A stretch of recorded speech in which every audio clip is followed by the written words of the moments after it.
Hi, everyone. I'm Lisa Copeland, and I love supporting women on this journey of finding love at this time in their life after 50, because you know what? This journey should be fun. And let's see this year in 2023 how we can make it fun for you.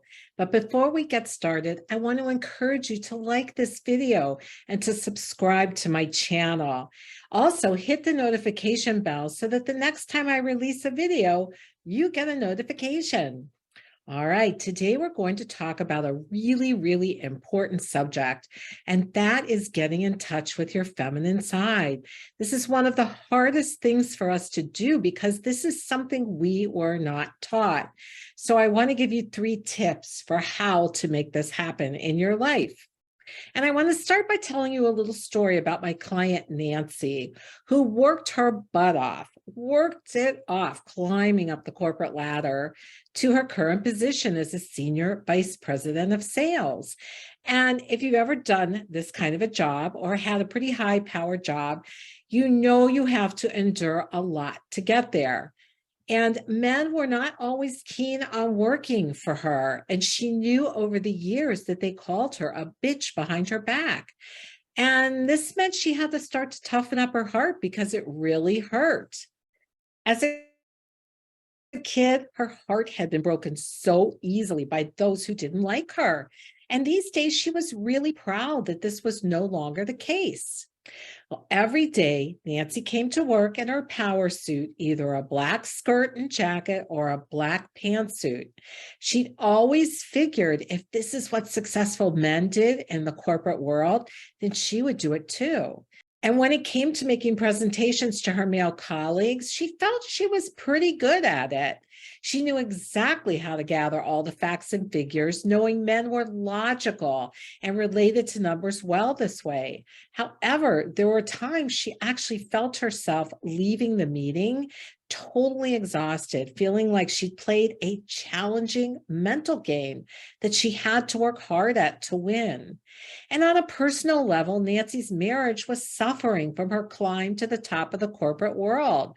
As the judge banged the gavel, declaring she and her husband of 20 plus years divorced, he looked at her sadly and he said, "Nancy, I've loved you since we were kids, but you just don't know how to let me be a man. I cannot do this with you anymore." And she did ask him what it meant, but all he could do was hug her one last time, telling her she would have to figure it out on her own. Nancy had all the money she could ever want, and yet as she went to bed every night, she longed to feel a man's arms around her again, making her feel safe and loved. Divorced now for 3 years, she had tried dating, but men seemed to be really intimidated by her job and the power she wielded.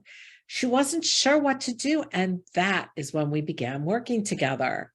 And these 3 tips are the tips of the iceberg when it comes to men, but they started changing Nancy's life with men, both personally and in business.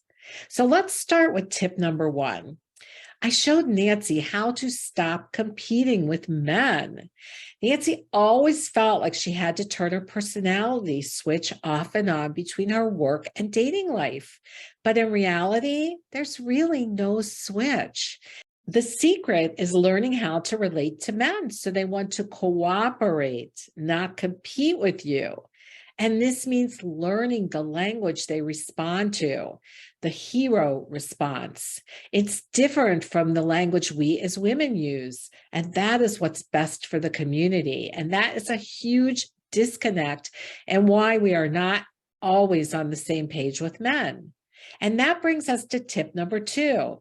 I showed Nancy how to use the language men speak in here. And I suggested Nancy start using what I call the 4 magic words. I need your help at both work and in dating. As a woman, you are strong. And yes, you can do it all, even when it exhausts you. Yet most women I speak with are actually tired of doing it all. And they would love to have someone take some of the burden off their shoulders. But they fear if they ask for help that they're going to look weak. I want to tell you something really important. Emotionally healthy men are wired to make your life easier, both at work and in your personal life. And recently in my group program, we meet on Monday nights twice a month. And we always do what's called, what is the baby step that you took since we last met? And two of those women began practicing the phrase, I need your help. Now, let me share with you, it's really easy to distort that phrase and say, could you help me? But the person that used to say, could you help me, was his mom. It doesn't trigger the hero response in the man, like when you say, I need your help. When you go into the I, the personal I, he realizes, oh my God, I could make her life easier. So my clients were at the grocery store, both of them, and they used the word, I need your help. And they were amazed at how these men that didn't even know them puffed up. And men really do this because they do want to help you. They puffed up and they went and they helped them and they helped them get whatever it was they needed. And they were like amazed at this. It was like magic, they said. And this is the way you get your needs met, by using that phrase, I need your help. Let's go to tip 3. Take the masculine phrases, I believe and I think, out of your vocabulary and try replacing them with the feminine phrase, I feel. Now, you want to understand why this is so important. Men were taught as children to really suck up their emotions. How many times did you watch a coach tell a kid, a boy at football or basketball or whatever they were playing, suck it up? Well, as a result of sucking it up when they were upset or frustrated, they did not learn how to identify emotions. Now, we as women are actually pretty good at it. And this is what men rely on, is your ability to understand and let them in on the emotion you're feeling.